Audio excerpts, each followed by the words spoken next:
Lui qui compte le matériel, il est au nom et signe le bordereau.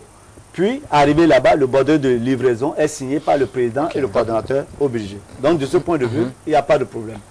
Je disais donc, il y a le matériel lourd et le matériel sensible. Il faut dire que il y a le matériel qui a été donné grâce à l'appui financier du PNUD. C'est eux qui l'ont acheté selon nos statistiques, selon nos quantités et nos qualités. Puis, nous avons également le reste qui a été payé sur le budget national, versé dans le compte de la CENA. C'est-à-dire que l'argent n'a pas été mis à votre disposition pour faire les acquisitions, mais les partenaires, les PTF, comme on dit, ont acquis, on vous en remis directement. Exactement. C'est-à-dire qu'ils ont des procédures, on les comprend. Oui. Lorsque vous voyez le PNUD, c'est plusieurs partenaires qui mettent leur sous dedans. Oui, donc ça fait un projet. Oui. Et l'unité de gestion de ce projet-là, pilotée par le PNUD, ils sont obligés d'anticiper. Avant qu'on ne soit même installé, ils ont déjà ils ont déjà passé les commandes. C'est le cas des 18 000 urnes. Alors qu'en réalité, on n'en avait pas tellement besoin. On n'a pas besoin de 18 000 urnes. Les scellés, 360 000 scellés qu'ils ont commandés, 40 000 encres indélébiles. Bref, tout ça, on s'est rassuré que ça peut suffire. La quantité était suffisante. Elle est suffisante. Voilà. Ça, il faut l'avouer. Okay. Donc, de ce point de vue, il n'y a pas de problème. Oui. Maintenant, oui. Allez-y, donc les particularités, c'est surtout par rapport au matériel sensible. Oui. La loi a modifié un tout petit peu la qualité du bulletin. Le bulletin, il est certes unique, mais ce n'est plus un bulletin isolé comme ça. Les sont confectionnés en blocs de 50, détachables, avec souche numérotée. Avec souche numérotée. Le bulletin n'est pas numéroté, naturellement ça se comprend. Si le bulletin était numéroté, l'agent qui veut remettre, il peut dire au sous-préfet, c'est tel numéro que je l'ai remis. Et lors des décomptes des voix, il aurait pu savoir ce que le sous-préfet a voté. Donc le vote ne serait pas secret. En conséquence, du moins par contre, la souche est numérotée. Et c'est ça qui nous permet de savoir que de tel numéro à tel numéro, c'est aller dans tel département, dans telle zone. Et la loi a également prévu que ces bulletins-là, les blocs de bulletins sont conseillés dans un registre qui doit être paraphé par les 11 membres de la Sénat. C'est-à-dire que ce n'est pas l'intendant chargé du matériel qui va choisir unilatéralement de dire que de tel numéro à tel numéro, ou même le président de tel numéro à tel numéro va dans tel département. Ça doit faire du moins rencontrer l'agrément d'une décision commune, oui. Et c'est pour ça que tout le monde doit signer. C'est des mesures pour renforcer la transparence. Exactement, c'est des mesures vraiment pour renforcer la transparence, comme vous le dites.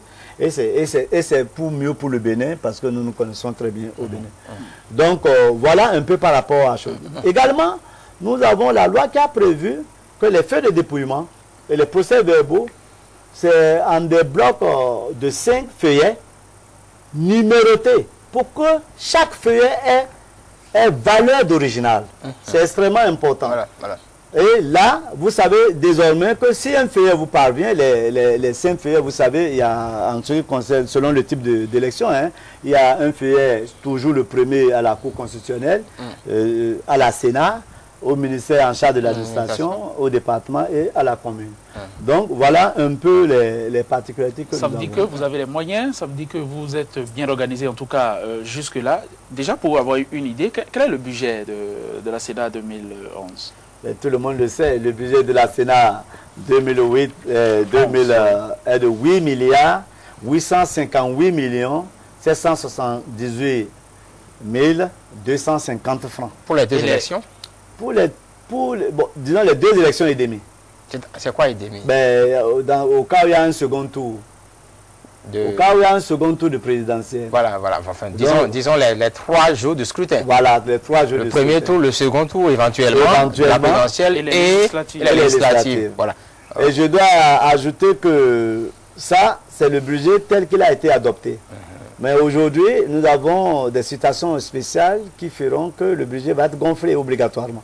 À cause du travail de 5 jours, là, par exemple? Exactement. Oui. À cause de ça. À cause des bureaux de vote. À cause du fait que nous n'avions pas prévu d'imprimer les listes pensant qu'on devrait les avoir toutes faites de la Mérina. Et cela nous revient. Et vous savez, l'impression coûte très très cher. C'est inimaginable. Le feuillet, c'est autour de 850, 800 francs. 800 francs, 850. Imprimé en blanc, noir, là? Non, mais vous savez... C'est pas en couleur. Bon, l'impression d'être faite en couleur. En principe, mais... Vous les ferez en couleur? Obligatoirement. Les listes seront en couleur? Absolument. Avec les photos? Oui.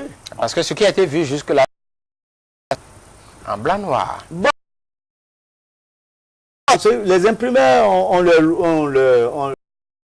Si c'est en couleur, le prix est acceptable. Mais en blanc, noir, c'est pas la photocopie. Ce n'est pas une photocopie. Oui, oui. Si l'impression est en couleur, parce que le prix, nous avons... C'est en couleur, c'est... Bon. On regarde que les organiser, cela coûte beaucoup d'argent. Mais pour se faire un président... Ça coûte encore plus cher au Bénin. Ça coûte cher partout. Non, en fait, quand les gens disent que les élections coûtent cher au Bénin, c'est relatif. C'est relatif. On avait appris en Côte d'Ivoire. C'était... C'est à l'enquête, c'est le Bénin. 8 milliards pour 2 élections. De toute façon, si toutes les élections coûtent très cher, c'est la seule élection qui coûte moins cher. Oui, c'est vrai. Il y en a eu des scénarios. C'est la seule élection qui coûte moins cher. Nous, les chiffres, nous les avons revus au strict minimum. Alors que nous avons hérité d'une Sénat, et là, elle était pleine dans les magasins, le matériel qui restait. Alors là, il faut compter les chiffres. Encore que M. Gabaya, parlant vous relativiserez parce que il faudrait les 40 et quelques milliards dépensés pour la LEPI aussi. Ouais, mais il faut relativiser. Mais l'organisation pratique et matérielle, ça coûte vraiment moins cher cette fois-ci. Alors, je reviens à la question de la liste électorale. Électorale est même la liste qui doit être affichée, la liste des marges témoins. Alors, dites-nous, avant qu'il y a autour, quelles sont les particularités de cette liste-là? Est-ce que vous avez peut-être un jeu là, d'habitude, document avec les noms et prénoms, on vote. Ouais. Quand on vote, quel document? Quelle est sa nouvelle, la nouvelle présentation, la nouvelle oui, effectivement, vous savez, il y a désormais la photo. Exact. La liste aujourd'hui, elle est faite non seulement par des villages, mais également par de vote et par bureau de vote. Et par bureau de vote, à peu près ça. Vous avez ça? Et la première page, 15 photos, 15 personnes inscrites. Et à partir de la 15. C'est-à-dire que chacun... concurrence, ici par exemple, nous avons 269 dans ce bureau.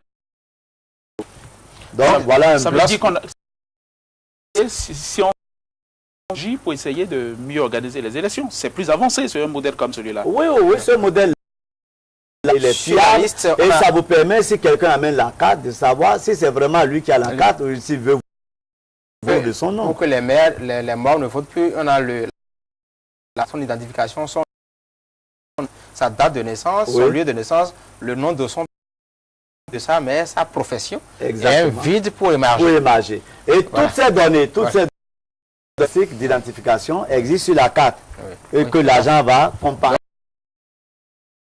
Si les indications de la forme à ce qui...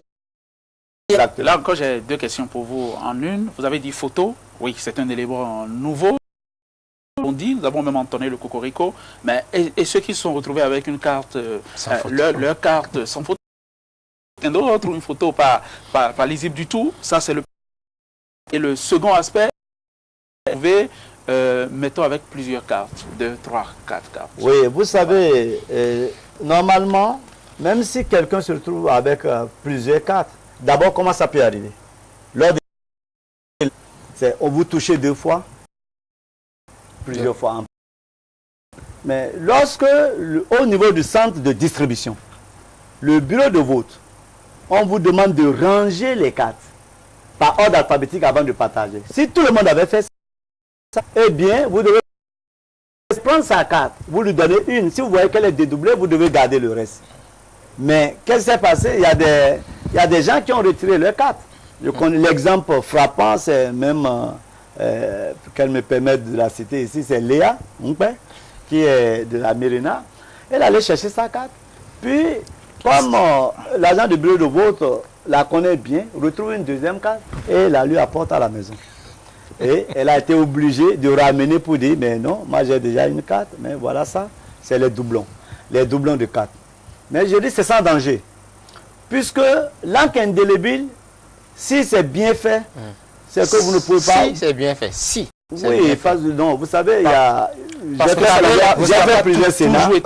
Monsieur Gabriel, vous savez qu'au temps ancien, des listes manuelles où les morts votaient, où les individus votaient plusieurs fois, les gens avaient les techniques pour effacer l'encre indélébile. Ça, vous le savez. Oui, oui, c'est vrai. Les gens effaçaient l'encre indélébile. Et il existe plusieurs catégories d'encre indélébile. Oui. Je vous assure, utiliser l'encre ghanéenne, ça a été très difficile de sortir en peu de temps vraiment la tâche. Cette fois-ci, les encres nous sont venus de Danemark. Donc, je veux bien dire que c'est quand même une qualité. Alors, lorsque vous votez une fois, comme il y a les photos, vous avez imagé. Même si vous avez la carte, vous ne pouvez plus voter là. Ce que vous pouvez faire, c'est aller voter ailleurs par dérogation. Ça, c'est faisable. C'est l'encre qui peut nous sauver. On disait au départ qu'on est avancé que ça, qu'on n'est pas plus avancé que ça. Ça veut dire que les fuites, les marges qu'on pouvait avoir quand il s'était agi de liste manuelle, qu'on se retrouve dans la même situation avec des gens qui pouvaient s'inscrire plusieurs fois. Aujourd'hui, des gens qui ont plusieurs cartes. Le résultat pourrait être le même, non? Non, pas du tout. Il faut qu'on nuance ce qu'on appelle avoir plusieurs cartes aujourd'hui. Nous avons des gens qui ont plusieurs cartes, mais numéros. Plusieurs numéros. Aujourd'hui, on tient 50 cartes, c'est le même identifiant qui est là. Or, l'identifiant est unique. Pour n'importe qui au Bénin, l'identifiant est unique.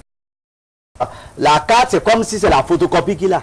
Mais les autres ont des cartes, une autre carte dans tel bureau avec des numéros différents. On peut aller voter. Mais aujourd'hui, si vous avez la carte, si vous prenez cette carte, elle vous renvoie au niveau du même bureau de vote. Le bureau de vote, votre empreinte